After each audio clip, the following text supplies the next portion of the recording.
오늘 국회에선 이재명 대표 체포 동의안과 한덕수 국무총리 해임 건의안 표결 절차가 진행이 됩니다. 여야의 치열한 수싸움에 긴장감이 높아지고 있는데요.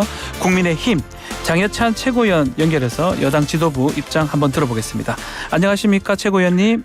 네, 안녕하세요. 장해찬입니다. 네, 자, 오늘 21일 국회 본회의가 열립니다. 이재명 대표 체포 동의안, 한덕수 총리 해임 건의안 다뤄질 것 같은데요.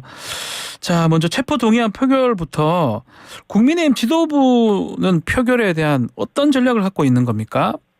저희는 전략이라고 말할 것이 아니고 대다수의 정치인들이 그동안 국회의원의 불체포 특권을 포기하겠다고 국민들에게 약속해왔기 때문에 그리고 국민의힘 같은 경우도 하영재 의원 체포 동의안이 왔을 때 저희는 대다수의 의원들이 이거 포기한다라고 서명까지 하면서 가결을 시켰거든요. 그러니까 당연히 이재명 대표의 체포 동의안도 가결을 해야 된다라는 입장이고요.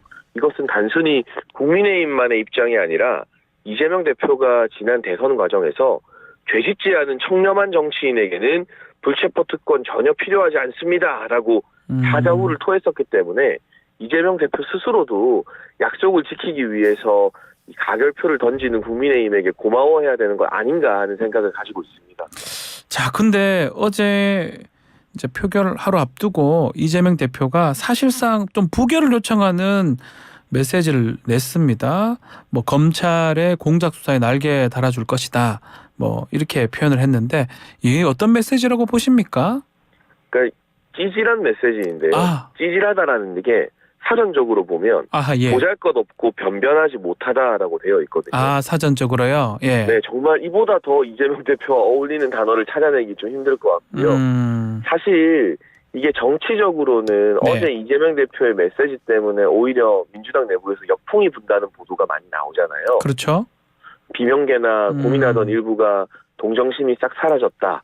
이재명 대표 스스로 방탄 프레임으로 들어갔다라고 하는데 이렇게 역풍이 불 게 뻔히 보임에도 불구하고 그런 메시지를 낸 이유가 무엇일까 한번 생각해보면 그만큼 이재명 대표가 지금 겁에 질려 있다는 겁니다. 예를 들면 영장심사 가도 체포동의안이 가결돼도 나는 이거 기각된다라는 자신감이 있으면요. 그게 사실 이재명 대표 입장에서는 최상의 시나리오입니다. 영장심사에서 기각되면 검찰이 그리고 정부 여당이 앞으로 이재명 대표를 비판하기 굉장히 어려워지거든요. 그런데 이게 구속될 가능성이 높다라고 스스로도 판단을 하고 인정을 하기 때문에 코너에 몰려서 벼랑 끝에 몰려있기 때문에 정무적으로 도움이 안 되는 이런 메시지까지 낸 것이 아닌가. 그만큼 이재명 대표도 검찰의 영장이 신빙성이 높고 발부될 가능성이 높다고 겁을 잔뜩 먹고 있는 상태인 것으로 보입니다. 지난 2월 때 1차 체포동의안 표결 당시 보면 이탈표가 예상보다 많이 나왔어요. 그래서 당이 좀 내분에 휩싸이는 모양새였고요. 이번에도 좀 이탈표가 있을까요? 어떻게 보시는지요? 저는 상식적이고 합리적인 민주당 의원들이 체포동의안 가결표를 던져서 통과시켜야 한다고 믿는데 지난번과 달리 그때 오히려 좀 뜨거운 맛을 봐서인지 소위 말하는 개딸이라는 강성 팬덤이 민주당 의원들을 더 강하게 압박하고 있지 않습니까? 온라인상에서 누가 부결하기로 했다라는 일종의 충성맹세 리스트까지 만들어서 정치인들을 압박하고 있고 현장에 와서 시위 비슷한 것까지 한다고 하니까 많은 민주당 의원들이 위축되어서 부결표를 던질 가능성도 있다고 보는데요. 그러나 지금 이재명 대표 눈치 보는 것은 끼케야 몇 달짜리 정치 생명 연장이지만 이게 비공개 투표를 하더라도 만약 이걸 부결시키면 21대 민주당 국회의원 전체가 방탄국회라는 오명을 뒤집어 쓰기 때문에 장기적인 역사를 바라보면 민주당 의원들이 가결을 해야 된다라고 한 번 더 호소를 드리고 싶습니다. 그러면 이탈표가 좀 있을 수도 있다. 이 보도에 따르면 한 28표 정도가 이탈을 해야지 이제 가결이 될 수 있다고 이제 얘기를 하고 있는데요. 수치를 한번 우리 최고위원님께서도 한번 예상을 할 수 있을까요? 근데 사실 이게 그 1차 투표 때도 그랬지만요. 기권을 던지면 안 되고 명확하게 찬성을 던져야 되잖아요. 맞습니다. 기권이나 무효가 되면 이거는 찬성이 아닌 걸로 봅니다. 그래서 이탈표가 나와도 명백하게 찬성을 던지는 표보다는 좀 뜨뜻미지근하게 기권 던지는 사람들이 또 있지 않을까 싶어서 저는 지금이라도 민주당 의원들 역사를 바라보고 체포동의안 통과시키라고 호소하고 있지만 제가 사실 그 지난 몇 달 동안 정치 과정을 보면서 이재명의 민주당에 대해서는 신뢰를 완전히 잃어버린 상태이기 때문에 네. 이분들이 뭐 가결시킬 것이다라는 기대감보다는 개딸들 눈치 보고 어쨌든 부결이라는 결과가 나오지 않을까 좀 비관적인 전망을 할 수밖에 없네요. 자, 그렇다면 부결이 나온다면 국민의힘의 대응 전략은 어떻습니까? 그러니까 이거는 원칙과 명분의 문제이기 때문에 정무적으로 뭘 대응하고 말고 할 것이 아니라 아하. 저희 국민의힘은 이미 불체포 특권 포기안에 2명 의원 말고는 모두가 다 서명을 했잖아요. 네.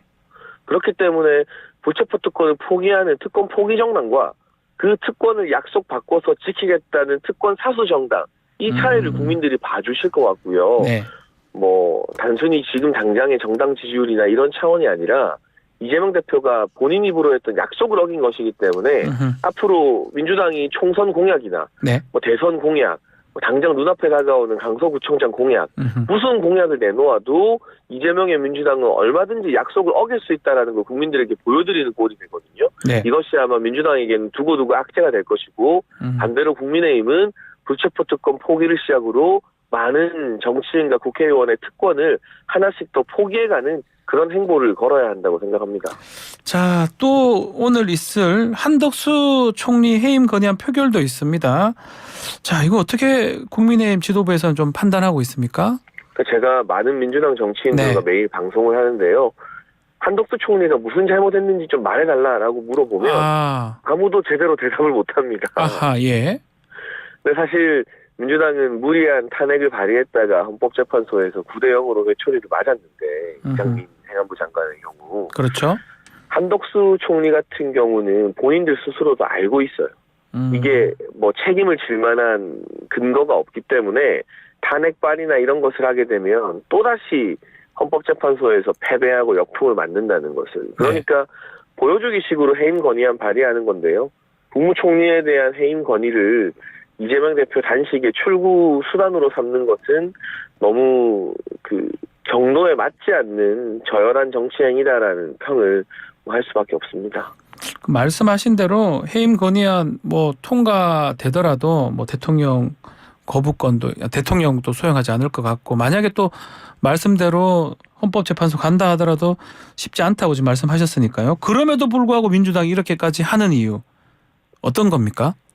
저는 이 해임 건의안 결의도 결국에는 그 개딸들에게 보여주기 위한 건의라고 생각을 합니다. 예. 지금 이재명 대표가 단식을 오래 하고 있는데 민주당 뭐 하냐, 뭐라도 해야 된다라는 압박감을 느껴서 무리수를 둔 것 같고요.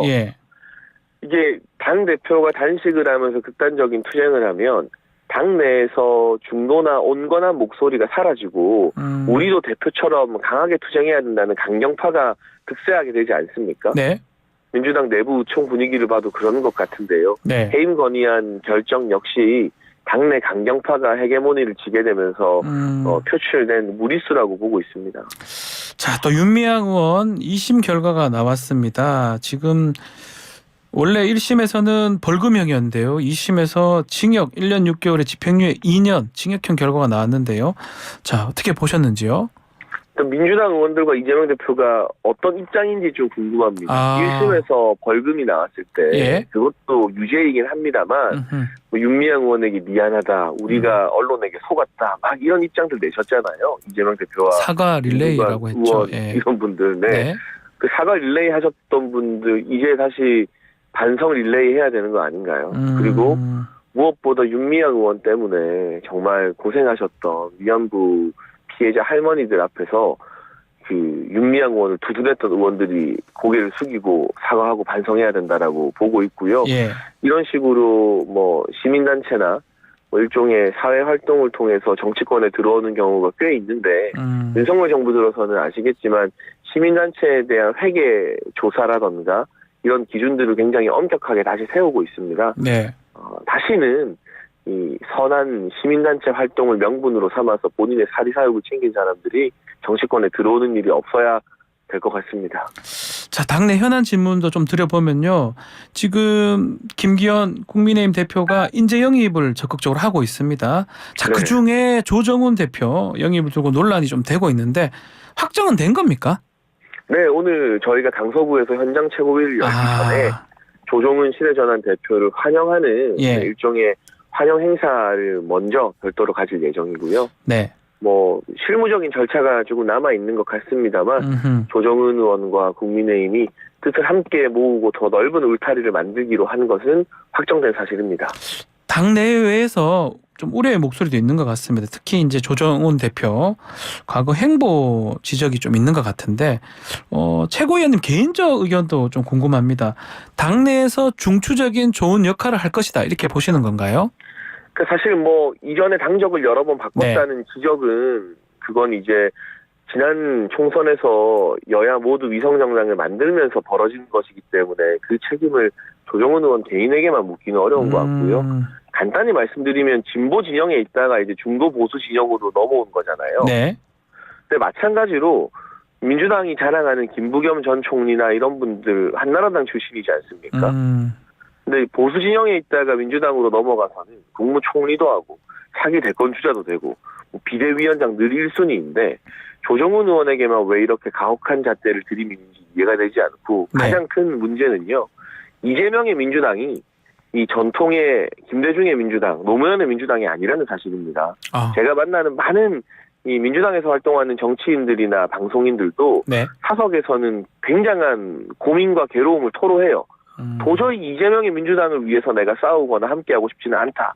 아마 조정훈 의원의 영입 이후로 그런 물결들이 더 가속화되게 될 것 같고요. 조정훈 의원도 그래서 간 거다 이렇게 보시는 겁니까? 그렇죠. 민주당이 변했다. 민주당이 87년에 머무르고 있다는 조정훈 의원의 진단에 저도 정확히 동의하는 바이고 지난 21대 국회 의정활동을 통해서 보여준 합리적이고 신사적인 모습이 저희 국민의힘의 외연을 확장하는 데 큰 도움이 될 거라고 믿고 있습니다. 자, 그러면 지금 그분들 말고도 뭐 조강한 전 남양주시장, 김현준 전 국세청장 등등 야당 인사를 또 영입을 했거든요. 네. 자, 이분들도 그런 의미로 좀 해석이 되는 겁니까? 그러니까 사실 새가 좌우의 날개로 난다고 하니까 네. 건강한 야당이나 건강한 진보가 우리 사회에 필요하지 않습니까? 예.